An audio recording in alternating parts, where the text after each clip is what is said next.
पंजाब केसरी में आप सबका स्वागत है। मैं हूं चंद्रशेखर धरनी। कांग्रेस के असंध से विधायक शमशेर सिंह गोगी हमारे साथ मौजूद हैं। गोगी जी, स्वागत है पंजाब केसरी में। धन्यवाद जी। गोगी जी, भारत जोड़ो यात्रा हरियाणा से निकल गई, पंजाब में अब चल रही है और धीरे धीरे आगे बढ़ रही है। इस यात्रा का हरियाणा में इम्पैक्ट आपको क्या नजर आता है? देखो जी, ये जो भारत जोड़ो यात्रा है वैसे तो इसका इम्पैक्ट पूरे देश में है, लेकिन हरियाणा में इसका स्पेशल इम्पैक्ट है। मैंने ये महसूस कराया भी जिस दिन से ये यात्रा, मैं 8 के 8 दिन यात्रा में रहा हूँ, 3 दिन पहले और 5 दिन बाद में, लोगों का जो रुख है वो काफी बदल गया। लोगों की चर्चा करने का विषय अब मोदी नहीं है, राहुल गांधी हो गया। और हरियाणा के अंदर जिस तरीके से करनाल को ही देखो आप, सीएम सिटी है, और जिस तरीके से लोग बिना बुलाए अपने आप राहुल गांधी के स्वागत के लिए सड़कों पे आए, वो अपने आप में अभूतपूर्व है। और लोग भी, और आप जैसे भाई जो पत्रकार हैं, सब कहने लगे भाई ये क्या होया, सीएम सिटी में तो इतनी उम्मीद नहीं थी। और जिस तरह का सीएम साहब ने बयान दिया है, फिर उससे भी सीएम साहब की बौखलाहट जो है वो नजर आ रही है।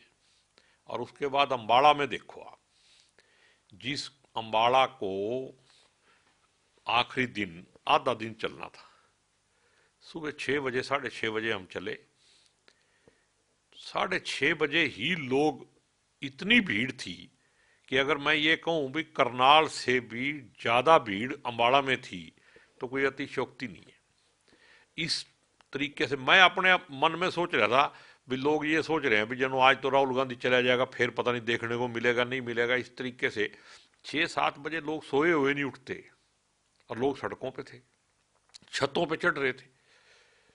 और कहां कहां से पूरे अंबाड़े जिले के नहीं, यमुनानगर के, कालका के, जो भी आसपास के लोग थे, सब अंबाड़ा में पहुंच रहे थे भी आज तो पंजाब में चला जाएगा, कल को पंजाब में जाके देख मिलने की बजाय, देखने की बजाय आज यहीं देख लो। पप्पू की जो छवि बनी हुई थी राहुल गांधी की, आपको लगता है कि इस यात्रा के माध्यम से वो दूर हुई है? देखो, ये तो बीजेपी का एक षड्यंत्र था। ना वो पप्पू था कभी, और ना कभी पप्पू वो रहेगा। इनको पहले दिन से राहुल गांधी से ही डर लगता था, इसलिए इन्होंने हजारों करोड़ रुपए लगा के उसकी छवि बिगाड़ने की कोशिश करी, सारा मीडिया खरीदा उसके लिए। लेकिन जो कहते हैं भी लाल तो गोदड़ियों में संजाब जाए, जिस तरीके का उसका खून है, उसका डीएनए है, वैसा तो आरएसएस में कभी अभी 7 जन्म भी नहीं हो सकता। जो इस कांग्रेस में जो गांधी फैमिली है, नेहरू फैमिली है, इन्होंने इस देश के लिए कुर्बानियां दी हैं। और मैं तो आज आपको माध्यम से एक बात और कहता हूं, जो लोग अंग्रेजों के पिट्ठू थे, उसका एक सर्वे होना चाहिए देश में।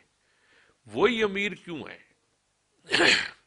और गरीब वो क्यों है जो आजादी की लड़ाई लड़े? सुरजेवाला, किरण चौधरी, कुमारी शैलजा, भूपेंद्र हुड्डा, दीपेंद्र हुड्डा बहुत गलबैयां करते नजर आए। बहुत आपस में ऐसा प्रदर्शन हो रहा था कि जैसे आपस में कोई गुटबाजी ना हो। अगर गुटबाजी ना होती तो ऐसा शो करने की क्या जरूरत है कोई? प्यार होना चाहिए, पार्टी के अंदर रहते हैं सारे, इकट्ठे मिलके काम करते हैं। तो अगर मेरा आपसे कोई प्यार नहीं है तो मैं आपको मतलब ड्रामे करने की क्या जरूरत है? फिर मोदी में और हमारे में क्या फर्क रह गया? वो भी तो यही ड्रामे करता है, नकली काम। नकली काम नहीं होना चाहिए। इस कांग्रेस में से मैं को निकाल के हम का आवास होना चाहिए। राजीव गांधी से हमने तो सीखा है, उसके साथ काम किया है, कभी मैंने उसके मुंह से मैं लफ्ज नहीं सुना था, और आपने भी शायद ना सुना हो। वो हमेशा जब भी बोलता था, भाषण भी देता था, हम ये करेंगे हम करेंगे। वो हम की परिभाषा जो थी, वो आज कांग्रेस को सख्त जरूरत है। और यहाँ पे मैं को निकाल देना चाहिए। गले मिलो, प्यार से मिलो, दिखाने के लिए नहीं, फोटो खिंचाने के लिए नहीं। 3,000 दिन सरकार के पूरे हो चुके हैं।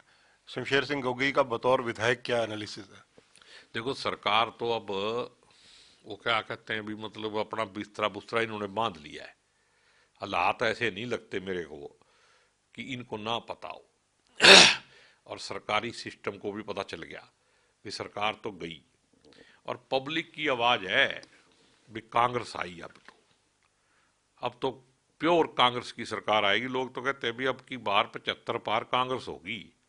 इन्होंने तो 75 पार का नारा दिया था, ये तो कभी हुए नहीं, लेकिन अब की बार कांग्रेस जरूर 75 पार होगी।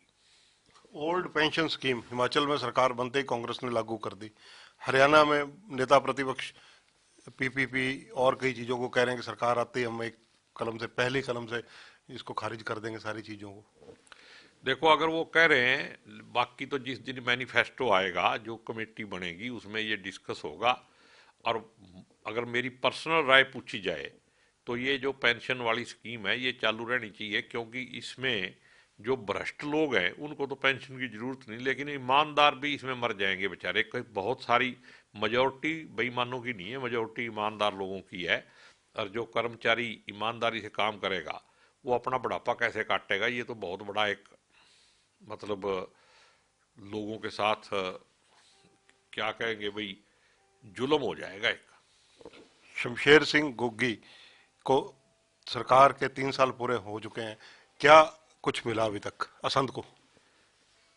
नहीं, वैसे तो छोटे मोटे काम तो बतेरे हो गए और कुछ काम की हाँ हो रही है, वो होने हैं। लेकिन सबसे बड़ी मांग तो ये है, अगर मुख्यमंत्री जी जिला बना दें संध को, फिर तो मैं मानूंगा अब चल खट्टर की कभी ना कभी याद आ जाया करेगी। नहीं तो फिर अपना चुपचाप अपना भूल जाएंगे। हम भी कोई था ऐसा, उसने वादा कर रखा है, विधानसभा में बोल रखा है अभी हम बनाएंगे और सफेदों को साथ लगाएंगे। तो मैं कहता हूँ जिला बना दो हमारा भी मतलब काम हो जाएगा, हम भी कहने जोगे हो जाएंगे भी खट्टर साहब ने हमारी बात सुनी है। धन्यवाद। तो ये है शमशेर सिंह गोगी, कांग्रेस के विधायक हैं। भारत जोड़ो आइए यात्रा को लेकर जहां इन्होंने टिप्पणी की, उसके अलावा अगर 3000 दिन सरकार के पूरे हुए हैं और राहुल गांधी को हरियाणा में कितना पसंद किया गया, नेताओं की गुटबाजी, इन सब मुद्दों पर इनसे चर्चा की गई। कैमरामैन संजय सिंह के साथ चंद्रशेखर धरनी, पंजाब केसरी टीवी, चंडीगढ़। हमसे जुड़े रहने के लिए हमारे YouTube चैनल को सब्सक्राइब करें और नई वीडियो की नोटिफिकेशन के लिए बेल आइकॉन को दबाएं। अगर आप ये वीडियो Facebook पर देख रहे हैं तो लाइक जरूर करें और ज्यादा से ज्यादा शेयर करें। धन्यवाद।